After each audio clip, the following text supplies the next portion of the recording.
Welcome back to our channel, guys. Thank you so much for the love and support you gave to our previous video. I hope that video spoke to you and meant something to you. God is always there with you. So this is our Instagram ID. So if you haven't checked it out, I request you to take your time and just check each and every post, because they have helped so many people and it will surely help you. So keep supporting us. And this week it's gonna be like a little different topic, because I'm gonna talk about the creation of God. Everybody knows the creation of God because everybody have read Genesis 1. But when I was thinking, I was like, how can we relate Genesis 1 to our life? We all know it took God 7 days to create the world, and we all know what those 7 days are, right?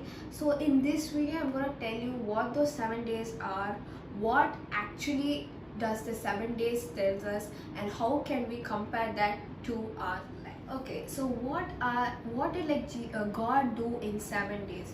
First day he created the light. Second day he created the sky. Third day he created the dry lands, plants, trees and everything. Fourth day he created the sun, moon and stars.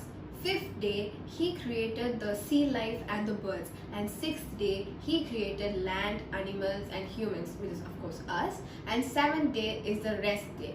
So now we know what and all he created in the 7 days. But you know one thing, all those 7 days only resemble 4 things. Okay, I will read out those 4 things. Okay, first thing, God and God alone created all things. In this, if you take all these 7 days, nobody helped God. He spoke and it happened. He commanded and it happened. Second is, God is sovereign over his creation. Of course, God has all the authority over his creation. Third is, God created with wisdom and order. Of course, because God, he didn't like, okay, I need this to be like this to be like this to be like this. First he planned, he had the wisdom, he knew. And the fourth point is, God created man as the pinnacle of his creation. Actually, God has planned it so well, because he created on the 6th day, and in the rest 5 days he created everything, and lastly he created us. Do you know why? Because when we come into this earth to live, he wants us to see the glory of his creation. He wants us to see how wonderfully he has made the earth for us to live. So these are the 4 things which revolves around these 7 days. So now I'm going to explain to you how we can compare these 7 days to our life. First, let's take light, because first he created light. In Matthew chapter 5:14, Jesus has told, you are like light for the whole world. So why I wanted to do this topic is actually because every day we need a reason to smile. We need a reason to know that God is there for us. So when we take one creation of God and compare it to our lives, I'm telling you that day is going to be the perfect day. So first day he created light. And in Matthew 5:14 it has told, you are the light of the world. God wants us to be the light of the world. Each and every one of us, he wants us to be the light. Because it has written, when we do God's work, it will glorify him, and our reward in heaven will increase. So the first day he tells us, you are the light of the world. The second day is he created the sky. So let's take Psalms 19:1. It says, how clearly the sky reveals God's glory, how plainly it shows what he has done. In this verse, we are the sky. We are the sky who is going to proclaim God's word.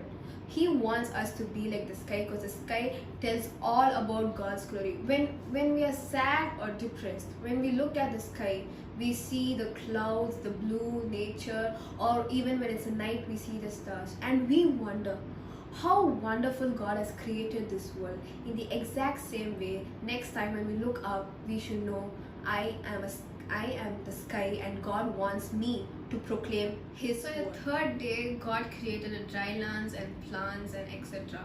So let's take Luke 12:27 and 28. It says, look how the wildflowers grow. They don't work for themselves. It is God who clothed the wild grass. grass that is here today and gone tomorrow?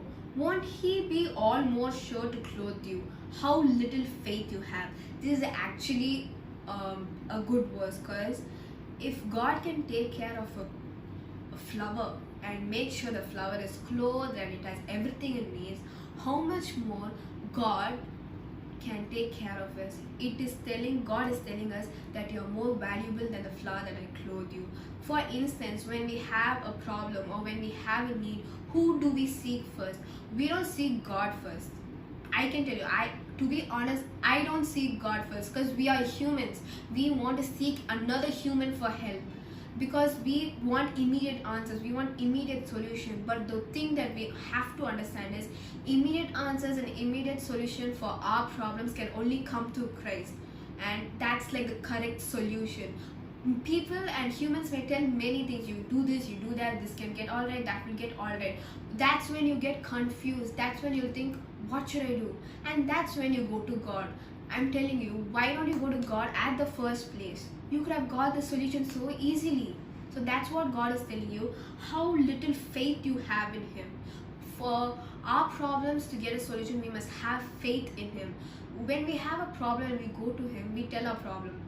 We just talk to Him like a friend, right? So when we tell to Him, He hears us actually. He hears each and every one of us. So when He hears us, He already has the solution to our problems. But what is He waiting for is the time for us to come and tell Him, this is my problem and I need a solution. And when you tell that, God is really going to answer you. So that's how He does. If He can clothe a wild grass and take care of it, how much valuable are you? And the fourth one he talks about is the sun, moon and stars. So let's take Daniel 12:3. It says, the righteous will shine with all the brightness of the sky, and those who taught many people to do what is right will shine like the stars forever. What it says here is, the people who are righteous shine like they shine bright in the sky. But what's more important is, when the righteous people go and tell the other people what is right, and when they preach the word of God, they shine like the stars in the night sky forever and ever. Actually, this is what a common mistake we all do. We know the scripture, we read the Bible, we do everything. Then what is stopping us from preaching the word of God? Actually, this is a question that I asked myself a couple of days back, because I know the scripture. Let's say not the full scripture, but at least I know what is there in the Bible and what's not there in the Bible, and how it makes me understand what it is. So half of the people in the world, you guys know the scriptures, so you guys should preach it to the people next to you. I'm not telling you like go and like sit with the person and tell, hey, you know what, this is what written in the Bible and everything.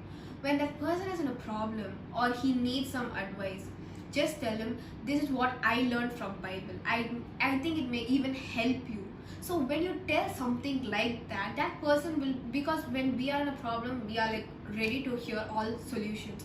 So when we offer them that help, they will automatically, when that solution works out, they are gonna come again. And when they come again and come again and come again, they automatically will accept Christ into their life. So that's what they're telling you. If you're righteous, you know scripture, you are living perfectly, you'll shine bright in the sky. But if you want to be one of the bright stars in the sky, you must tell others the scripture. You must tell others what is good and what is bad. Something is happening right in front of your eyes, something wrong. Go stop it. Don't just stand. You may think, why should I get involved, or what is this? Because only if you get involved and do what is right, your reward in heaven will be more. And the fifth one is, God talks to us about the birds. He created the birds and the sea life. So let's take Job 38:41. It tells, who is it that feeds the ravens when they wander about hungry, when their young cry to me for food? It's exactly the same that I explained like for the fourth creation. God tells us, who feeds the birds when they cry for help? Who feeds them? God feeds them. When they are in a desert and nobody is there, and for their children, who feeds the birds? God feeds the bird. And again God is telling us how much valuable we are to Him, how much valuable we are to this world, because He gave each and every one of us a purpose to come and do it in the earth. Some of us have not realized our purpose, some of us have realized our purpose, some of us have want to do it but doesn't know how to do it. Pray to him, ask him what's your purpose, because everybody should know your potential, should know your value. So many people discourage you and do everything, but I'm telling you, do not be discouraged, because God is telling you you are valuable to him. You're more valuable than what other humans tell. Other humans don't know your potential, but God knows your potential, your talent, and how much beautiful and wonderful you are. So just follow him and don't listen to the voice of humans. They discourage you, they do everything to push you down, but I'm telling you, listen to the voice of God. He will lift you up before them. And the sixth day, he created the land, the animals, and the humans. I would like to stress this about the humans, because in Genesis 1:26 he told, and now we will make human beings and they will be like us and resemble us. They will have power over the fish, the birds, and all the animals, domestic and wild, large and small. Can you see? He created us for a purpose. He gave us the authority over the whole world. Whole world. He didn't tell this is what you have to do. This is only this much is your authority, this much your authority. I'll take care of the animals, you just take care of the birds. He didn't tell that. He gave the authority to us, the authority to run the whole world. That's how much God loves us. That's how much he has faith in us.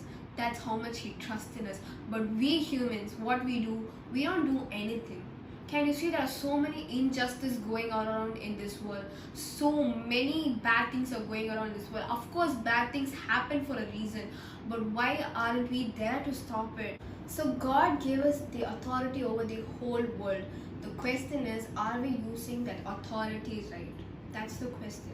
Because so many injustice happening in this world, and we have the authority and we have to use that authority in the right way. So God created us because he wanted someone to live in this world and take care of everything he created. And the most important thing in Genesis 1 it says, God created us in his own image. That's the beautiful thing. He didn't see somebody and create. He created us in our own image. I'm telling you, nobody's gonna love you like God, nobody's gonna trust you like God, and nobody's gonna have faith in you like God. And God expects the same to you. God wants you to keep him as your first priority. I'm telling you one thing, God's love is so rare. You know, the life that you want to live always and you don't want to look behind and see all the bad things. I'm telling you, when you give your life to God, that's the life of no turning back. People may talk anything about you, but I am telling you, you are beautiful, you are wonderfully made, because God created you in his own image. And I'm telling you, you are the best version of yourself. You are unique. So today this is what I want to talk to you about, and I hope you guys remember all these 7 points that I told you. And every day when you wake up, when you look at the sky, the light and the stars and everything, so every day when you wake up, one day, I want you guys to remember all the points that I told you, so that every day is gonna be a blessed day, and every day you know that God loves you so much and he wants you to use in the best way possible. And always remember, we all have a purpose in earth, and it's time for us to understand it and find it. So thank you guys for watching this week's video. I'll see you next week.